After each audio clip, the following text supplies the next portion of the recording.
Hi everyone, Peter here from Flow High Performance, and in this video we will cover the next stage of the hypertrophy programming series, which will be training frequency.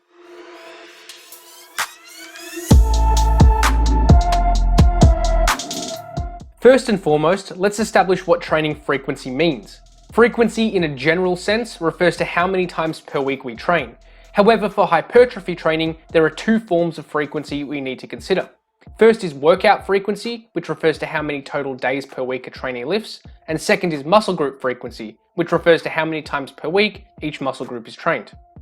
Workout frequency doesn't really have much of an impact on muscle growth. It is more of a way to arrange training throughout the week. As long as the same total weekly volume of training is performed, frequency doesn't make much difference for hypertrophy outcomes. Furthermore, workout frequency is more likely to be determined by lifestyle factors rather than optimality. However, it should be understood that if frequency is lower, then each training session requires more total workload, and if frequency is higher, each session will have a lower workload. This means higher frequencies may make each session more practical with the same total weekly volume, or allow us to perform more volume each week.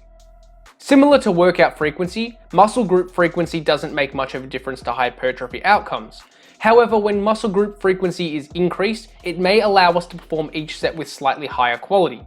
This is because if we perform more volume for a given muscle group in a session, then the muscle group will be more fatigued towards the end of the session and performance will be reduced. If we spread this same volume for this muscle group over more sessions, then the muscle will be trained in a less fatigued state, allowing performance to be greater. However, it is unclear as to whether training a muscle in a less fatigued state actually results in greater hypertrophy outcomes. Therefore, as a practical guideline, trainees should aim to train a muscle group with whatever frequency is preferential, but if possible, to be safe, trainees should aim to hit each muscle group more than once per week. The next consideration for frequency is the training split. This refers to what days we train and what muscle groups are trained on each day. Once again, there is no specific training split that is best, it all comes down to total weekly volume and how this is distributed over the week.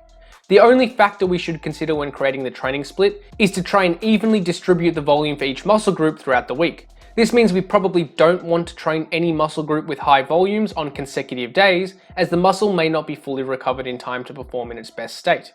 To continue with our example training program, let's implement a 4-day per week training program. This will be a standard upper-lower training split where the upper body is trained on days 1 and 3 and the lower body is trained on days 2 and 4. With this training split, each muscle group is trained twice per week on non-consecutive days. So we can see here that the chest, back, shoulders, biceps and triceps are all trained on the upper body session, and the quads, hamstrings, glutes and calves are all trained in the lower body sessions. Now that we have the training split in place, we can implement exercises into this program. Thanks for watching, and hopefully you got something out of this video. Remember to subscribe if you haven't already.